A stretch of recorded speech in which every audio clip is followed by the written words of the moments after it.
Good evening, I'm Bret Baier. Americans overseas, along with their partners in the war on terror, are preparing for a new round of terror when findings from a Senate report on enhanced interrogations are made public. The executive summary of a still classified report is expected out tomorrow.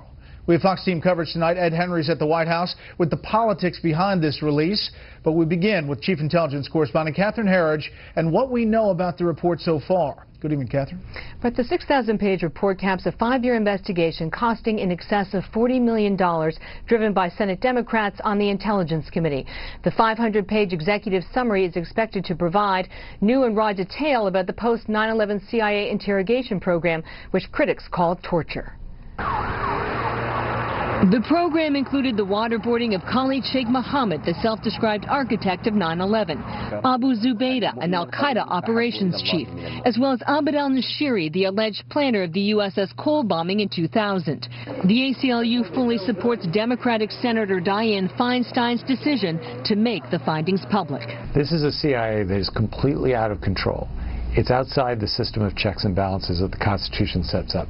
They lied to the White House, they lied to the Justice Department, they lied to Congress about what they were doing. In an interview with the LA Times, Feinstein says the CIA program undermined, quote, societal and constitutional values that we are very proud of.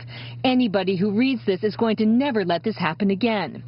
Former CIA Director Michael Hayden says the report will betray U.S. allies overseas and make agency officers risk-averse. This report will lead to a national espionage service, CIA, that is timid and friendless. And that's a very dangerous situation. CIA officials say they are not defending the techniques, but emphasize that the Democrat-led Senate investigation should not be allowed to rewrite history. John Rizzo, the CIA senior lawyer during the Bush-era program, told Fox earlier this year the interrogations provided valuable intelligence. It led to the destruction of other plans, other plots, a capture of other detainees, even the takedown of Osama bin Laden. And Rizzo says committee Democrats seemed agenda-driven because none of the principal players were interviewed. Would anyone want to be judged solely on a snippet of an email or they sent or received from over a decade ago? In his memoir, former CIA Director George Tenon said the Oversight Committee leadership was briefed in 2002 and, quote, I can recall no objections being raised. The report was finished last summer, but negotiations intensified over redactions and whether the Senate's proposal to use pseudonyms would reveal the identities of CIA officers who were still covert. And a former intelligence official told Fox News that current CIA Director John Brennan threatened to resign if the issue was not resolved. The agency has argued that using pseudonyms for the officers, as Senate Democrats suggested, did not go far enough to protect them, Brett. Thank you, Catherine. The Obama administration wants the report released, but only under its terms. Chief White House correspondent Ed Henry has that part of the story tonight.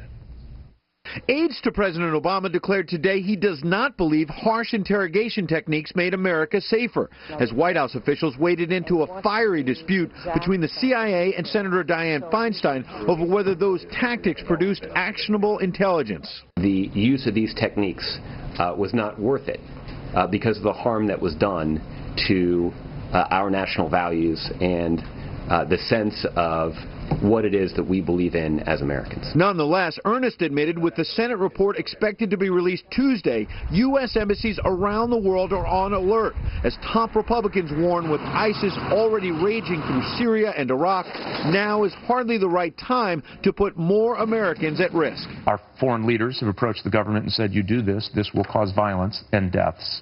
Our own intelligence community has assessed that this will cause violence and deaths. The White House appears to be playing both sides, with aides saying the president wants transparency, while Secretary of State John Kerry shared Rogers' concerns, calling Feinstein on Friday to discuss the timing of the release impacting American personnel and hostages. He not only reiterated the support of the administration and his own support for the release of the report, but he also made clear that, of course, the timing is her choice.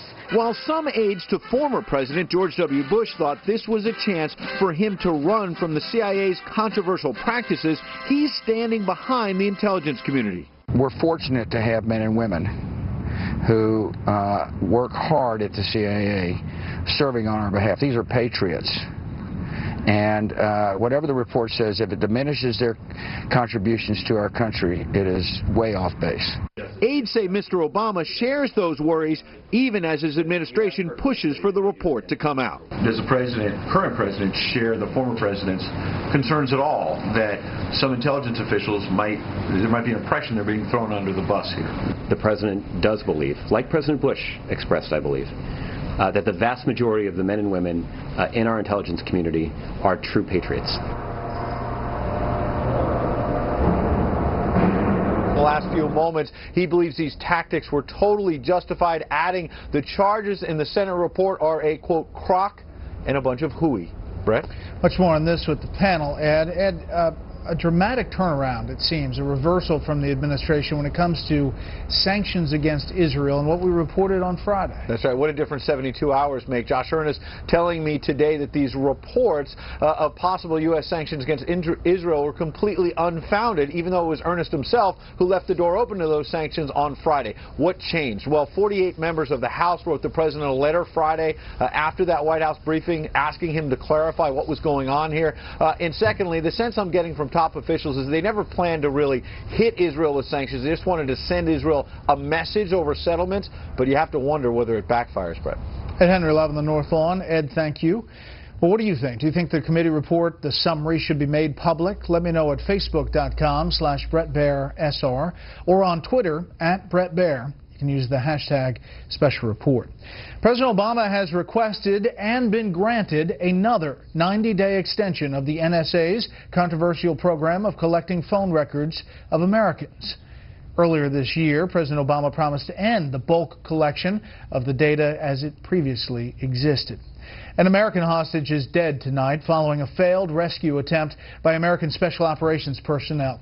Also killed a South African who reportedly was about to be released. Chief Washington correspondent James Rosen has the story.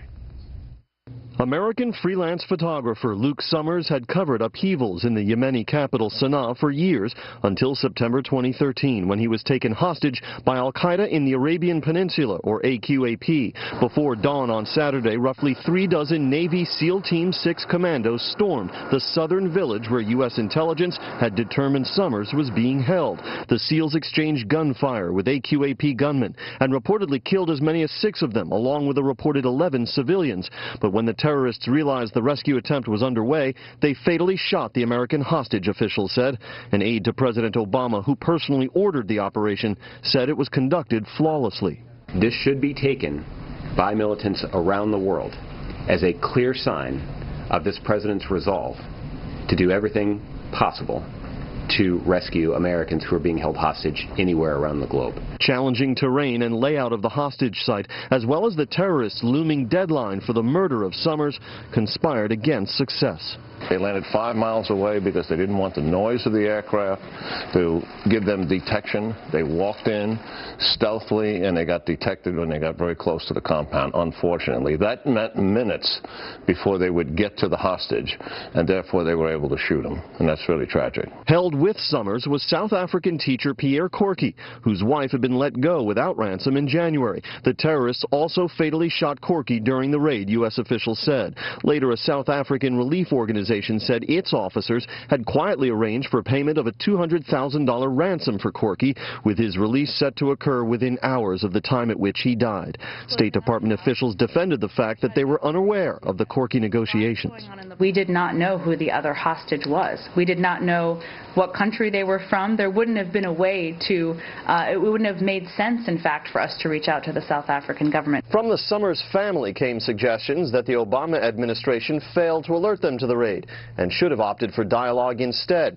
U.S. officials responded that they took AQAP's deadline threat seriously and kept word of the raid to a minimum. Those with the proverbial need to know. Brett? James, thank you. The U.S. and NATO ceremonially ended their combat mission in Afghanistan today. NATO's International Security Assistance Force Joint Command lowered its flag in Kabul, but the coalition will maintain a force of 13,000 troops in Afghanistan, and President Obama has authorized U.S. personnel to go after both al-Qaeda and the Taliban into next year. Up next, are the Obama administration's new regulations on profiling just for show? First, here's what some of our Fox affiliates across the country are covering tonight. Fox 11 in Los Angeles, where a massive fire overnight destroyed a 7-story apartment building under construction and shut down parts of the freeway system downtown. More than 250 firefighters worked in that blaze. Fox 45 in Baltimore with a small plane crash in Gaithersburg, Maryland that killed all 3 people aboard and 3 people inside the house. The FAA says the plane was on approach to nearby Montgomery County Air Park. The National Transportation Safety Board has sent a team to investigate that crash. And this is a live look at Philadelphia from Fox 29. One of the big stories there tonight, the death of a 102-year-old Pittsburgh area man 1 day after he received the Distinguished Eagle Scout Award from the Boy Scouts of America. Bernard Quaino is one of just 2,200 people to receive that award. His wife said he just hung on so he could accept the honor Saturday. That's tonight's live look outside the Beltway from Special Report. We'll be right back.